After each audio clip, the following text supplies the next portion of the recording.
नमस्कार दोस्तों, 1 फरवरी को देश के फाइनेंस मिनिस्ट्री द्वारा बजट अनाउंस किया जाता है, जिससे हमें पता चलता है सरकार कितना पैसा कमा रही है, कितना पैसा अलग अलग जगहों पे खर्च कर रही है जनता की भलाई के लिए।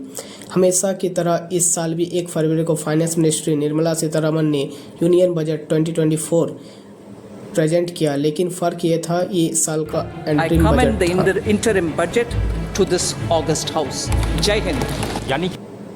यानी कि एक टेम्पररी बजट जो पूरे साल के लिए बस एस्टिमेशन देगा, इसलिए क्योंकि इस साल लोकसभा इलेक्शन है। जब इलेक्शन के बाद नई सरकार बनेगी तो फुल बजट जुलाई के महीने में प्रेजेंट किया जाएगा। जब भी इलेक्शन ईयर होता है यही किया जाता है, लेकिन इसका मतलब ये नहीं कि एंट्रीम बजट जरूरी नहीं है।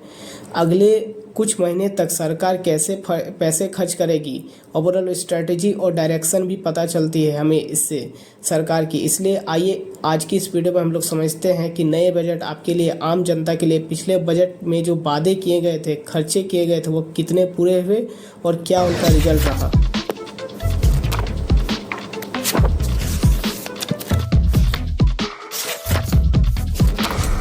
दोस्तों,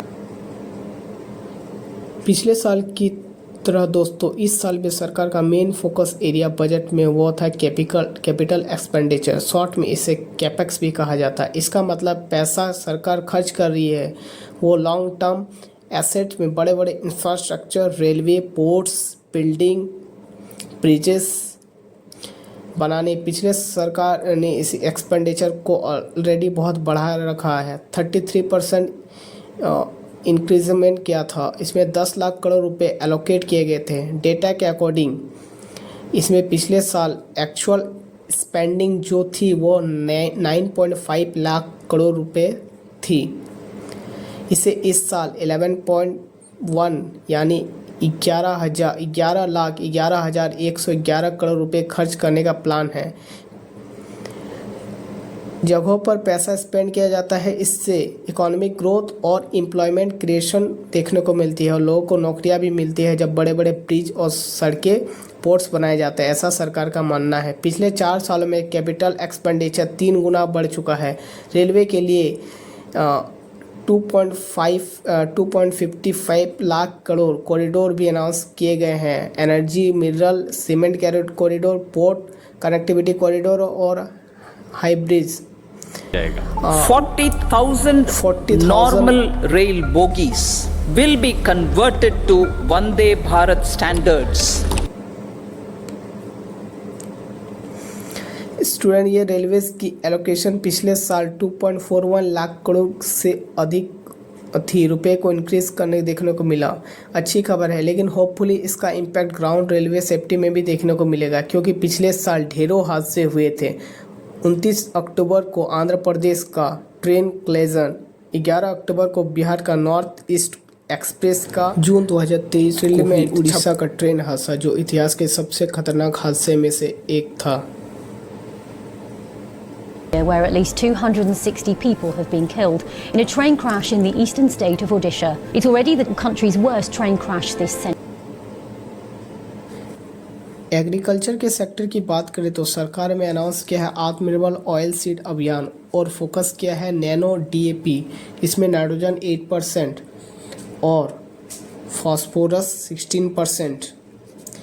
ये ग्रीन फार्मिंग के लिए बहुत यूज़फुल है, इसे बढ़ावा दिया गया है। दूसरी ओर सरकार ने ऑयल सीड जो बाहर से इंपोर्ट करती थी उसे 30% तक लाने का फैसला लिया है, जिससे इंडियन सीड को आत्मनिर्भर बनने की फ़ायदा मिले। लेकिन ये फर्टिलाइजर के लिए जो सब्सिडी अलॉट की गई थी उसमें कटौती की गई है।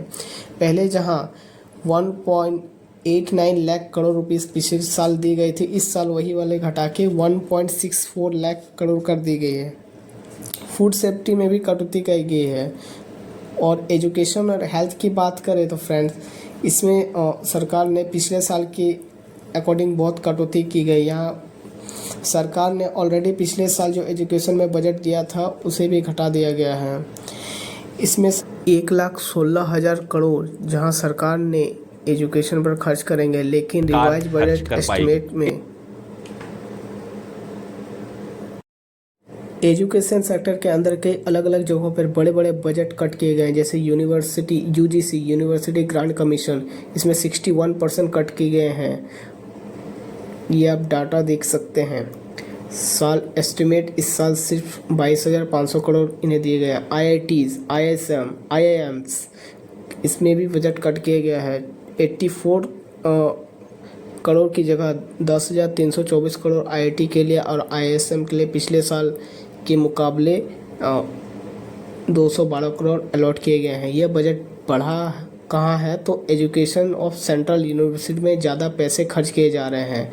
पिछले साल 11,500 करोड़ खर्च किए गए थे, लेकिन इस साल इसे बढ़ाकर 15,000 करोड़ रुपए बढ़ा दिए गए हैं research and innovation budget allocation में। ये एक दिखाता है कि सरकार रिसर्च एंड डेवलपमेंट क्षेत्र में काफ़ी अच्छा करने जा रही है। करोड़ों